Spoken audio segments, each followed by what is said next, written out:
Charlie, you know that commercial, right? That's right. Three. Mr. Owls. Three. How many licks does it take? Okay, all right.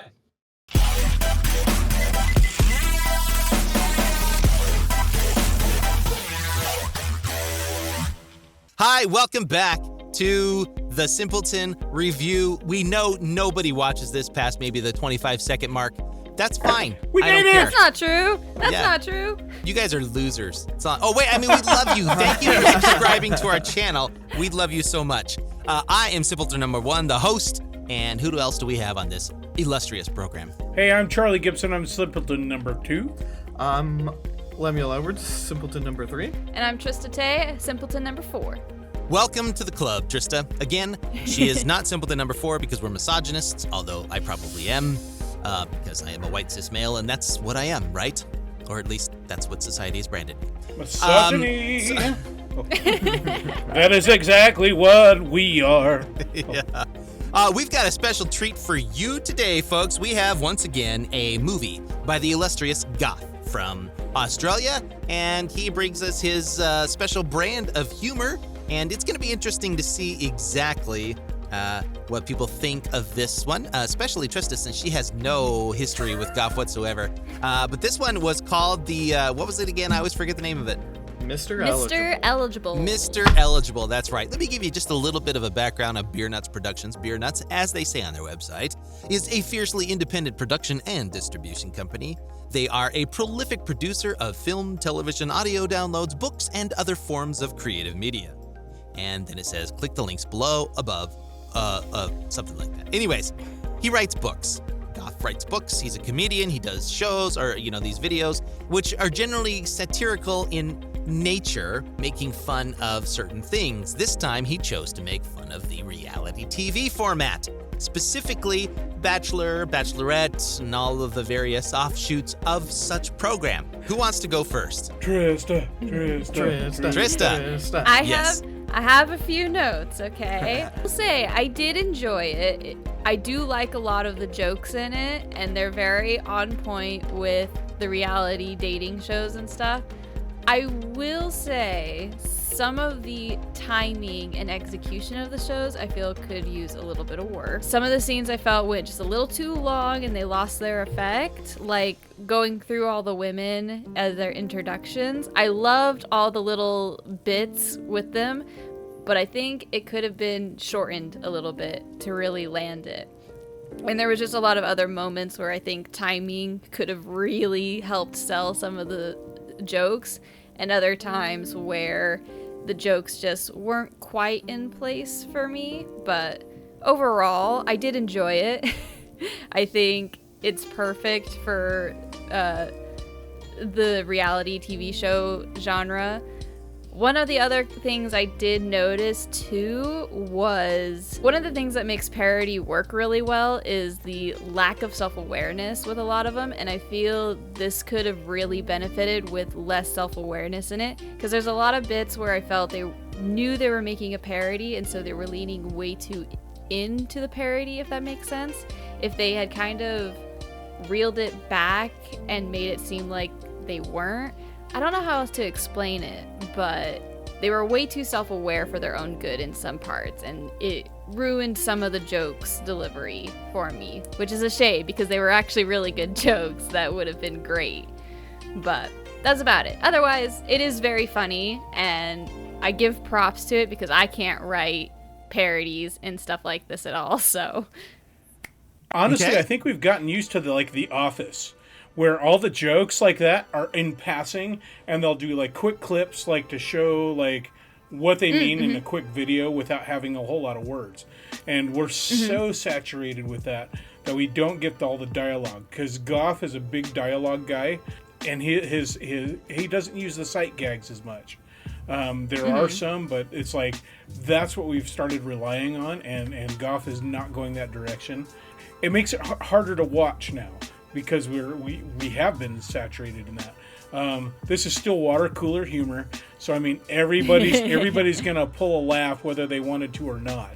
I think that he hits his points across really well because he articulates it perfectly. The only thing is it is long-winded, but it's like Shakespeare versus, I'm thinking of the Boise Bard players who are doing the importance of being earnest versus doing Shakespeare, and they're talking about the differences in language and how we've kind of like stepped from one genre to another. Same thing going on here, where we're talking about a dialogue versus a quick sight gag. I actually think importance of being a nurse is pretty long-winded as well. But anyway, that's another story for another time. Okay, Charlie, do you have anything else to say about that? No, I think I kind of like it. Included everything I was thinking of in my interjection. Okay, sounds good. Right on. Lemuel, what about you, sir? I'll agree. Some of the bits, the timing felt weird, and I wasn't sure if it was like intentional or not. Just like certain scenes would go on for like a couple seconds too long, but that may have been intentional, like his way of making us feel awkward. Uncomfortable, it made me feel uncomfortable every time he did that, and I felt like it was kind of intentional. I also really like the bit with the deaf lady getting mad that the producers would choose a deaf lady to match with a blind guy. That was funny. That got me to laugh. And then just some of the real out-of-pocket things that they would say got me and Ashley to be like, oh my god, why? Can you pick a specific incident where that was the case? One lady was talking about all or what she did for work or whatever, and she was like, yeah, I'd take them on a date, get them drunk, strip them and steal their kidneys and sell them on the black market. Ashley was like, yeah. I like the actress that was just there to round out the whole thing. Like she was, she wasn't actually there, but obviously everybody was there to probably build their career some way or another. And then of course the black lady says, she was this just there token. For she was the token black person. So she thought that, but if she got a rich white guy, that'd be okay too. That was like, ow. Right. I don't know if that was. I mean, is that? I think he's still out to offend everybody, just like South Park. That is one thing you can definitely count on when it comes to Gough is you will be offended. And if you're not offended, then he hasn't done his job correctly, because Gough makes sure that there's everything, every single video I've seen of his now, and I think this is the third or fourth one we've watched, it has that same effect where something is going to come out of his mouth or one of the actors he's hired to offend you, one way or the other, whether you're a man, a woman, a black, white, straight, gay, whatever, it doesn't matter. He's gonna find a way to offend you, and I appreciate that kind of humor. I agree with Charlie. I think as Generation X, Charlie and I, we started this whole MTV generation of quick cuts, boom, boom, boom, and it's just gotten, you could say, worse as we've moved on. I mean, you had SpongeBob, which basically probably ruined kids forever as far as the quick takes in that show, right? I mean, it's a brilliant show, don't get me wrong, but I mean, boom, boom, boom, just joke one after the other and just quick cuts, quick cuts, quick cuts. And as you say, you watch any TV show, even the documentary style TV shows, they're still quick cuts, and the jokes are so dense, they just move on from one to another, to another, to another, to another. Lemuel brings up a good point. Were those pauses, because it was like, okay, were they there intentional, or were they there holding out and then they just didn't cut they didn't cut that scene early enough when they were in the editing process, Who knows? I don't know. For one of those examples about like holding on to a scene a little too long, one of them that really stuck out to me was when he was talking to, I can't remember her name, but one of the ladies in the blue dress, and she's listing off all of her, less than desirable traits. I really liked that, and I thought it was funny. I think it would have been even better if that whole scene, if they chopped it into 3 and started like interspersing it within... interspersed it with some of the other women and just kind of came back to it just randomly, and she's still listing off things. And that's what I mean by like some timing issues, just little details like that. If it was just slightly altered, it would really just punch those jokes in so well.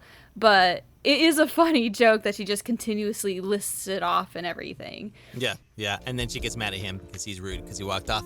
I mean, that is pretty funny there. So, let's go ahead and give our scores here on Gough's movie, Mr. Eligible. And Trista, why don't you start us off? Okay, I did think it was really funny. A lot of the jokes were great, and I enjoyed watching it. There were some technical things that I would have liked to have seen done, but otherwise, I would probably give it a 3, I would say. You're saying that like you're asking us. I don't know. I'm bad at rating. I'm really bad at I think rating. it's just being on the fence. So I know. Yeah. You I get choose, that. you go with that, and you decide whether or not you want to be kind or you want to just be vicious and rip them to shreds. You decide. I mean, 3's middle of the road, right? I always feel really nice with my reviews. But yeah, 3's a middle of the road. It's got a lot of potential. There's some minor tweaks that could really make it great. All right, very good. I'm going to go with my review next, because since I'm always seems to be the one that wraps it up, but I'll let somebody wrap it up instead of me because I always seem to be long-winded in that regard. I'm going to give this movie a 3 as well. Gough always delivers with the jokes. He's funny. You find yourself shaking your head. You find yourself looking around and making sure that there is nobody else in the room because you don't want to be embarrassed, especially your mother. You don't want your mother to be walking in the room when you're watching a Gough show. But they're funny. They really are funny. Are there things that can be done better? Yeah, probably. I think part of it is he's doing the best he can with what he has available to him. He is hiring professional actors. They are professional actors from I believe he's in Perth, in the Perth area. I think it's Perth he's at. Don't shoot me, Gough, if I'm wrong on that. But anyways, he's from Australia. I'll just say that, okay? But I really do enjoy his humor. It's crass.